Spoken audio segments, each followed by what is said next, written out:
नमस्कार दोस्तों, आप सभी का एक बार फिर से स्वागत है आपके अपने चैनल धार्मिक सार में। आज सुनेंगे कामदा एकादशी की व्रत की कथा। चैत्र मास की शुक्ल पक्ष की एकादशी का नाम कामदा एकादशी है। यह समस्त पापों को नष्ट करने वाली है। जैसे अग्नि लकड़ी को जलाकर राख कर देती है, वैसे ही कामदा एकादशी के पुण्य के प्रभाव से समस्त पाप नष्ट हो जाते हैं। आज मैं आपको इसी एकादशी का महत्व सुनाती हूँ। ध्यान पूर्वक सुनिए। प्राचीन समय में भोगीपुर्ण नाम का एक नगर था, जिस पर पुंडरिक नाम का एक राजा राज करता था। राजा पुंडरिक अनेक ऐश्वर्यों से युक्त था। उसके राज्य में अनेक अप्सराएं, गंधर्व, किन्नर आदि वास किया करते थे। उसी नगर में रहते थे ललित और ललिता, जो कि गायन विद्या में पारंगत थे। वो गंधर्व स्त्री पुरुष संपन्न घर में निवास करते थे। दोनों में इतना प्रेम था कि अलग हो जाने की कल्पना मात्र से ही वो व्यथित हो उठते थे। एक बार राजा पुंडरिक गंधर्वों सहित अपनी सभा में विराजमान थे।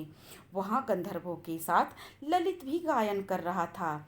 उस समय उसकी प्रियतमा ललिता वहाँ उपस्थित नहीं थी। गायन करते करते अचानक उसे अपनी प्रियतमा ललिता का ख्याल आ गया, जिसके कारण वो अशुद्ध गायन करने लगा।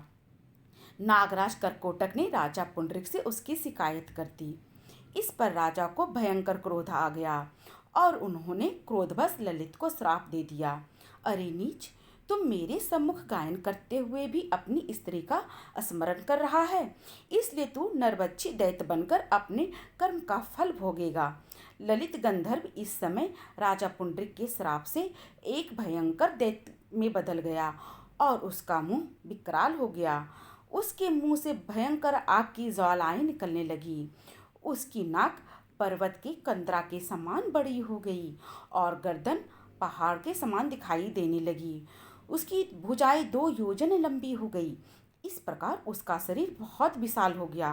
राक्षस बन जाने के बाद वो बहुत से दुख भोगने लगा। अपने प्रियतम ललित का ऐसा हाल देखकर ललिता दुख से व्यथित हो उठी और वो अपने पति के उद्धार करने के लिए विचार करने लगी कि मैं कहाँ जाऊं और क्या करूं। राक्षस बनकर ललित घोर वनों में रहते हुए अनेक प्रकार के पाप करने लगा।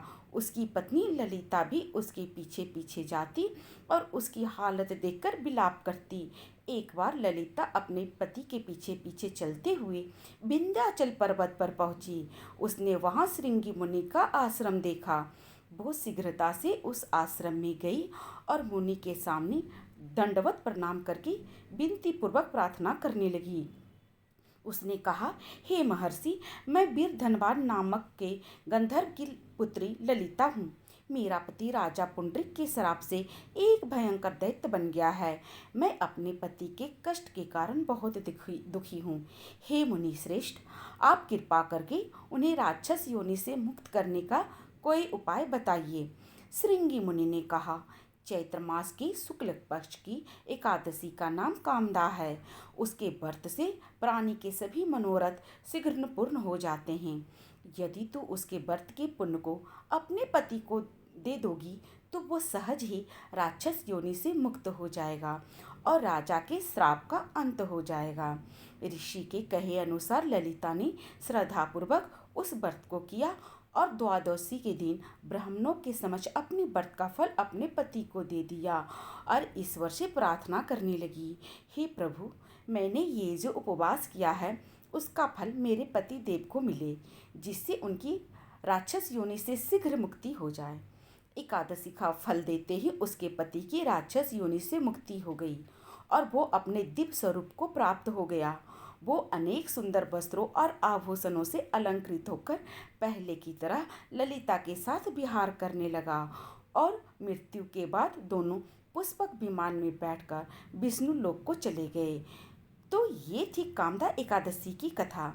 आपको ये कथा कैसी लगी कमेंट करके ज़रूर बताइएगा और साथ ही अपने चैनल धार्मिक सार को सब्सक्राइब करना ना भूलें। राधे राधे।